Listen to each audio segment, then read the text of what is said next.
Planetary scientists at Caltech in Southern California say they've discovered a new world at the distant reaches of the solar system. The key observation was that the very most distant objects in the outer solar system are all lined up in one direction. Dr. Mike Brown, famous for stripping Pluto of planethood, now could have his chance at redemption, as the number of planets again reaches 9. It's very strange that these things should be lined up like that, because they should all, over time, they should all rotate at different rates and you shouldn't see them lined up anymore.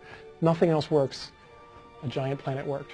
Finding it, so far, has been entirely mathematical. Until it's caught on camera, it's not real. It's not real in our collective consciousness. It's about 10 times the mass of the Earth, so big, really quite big.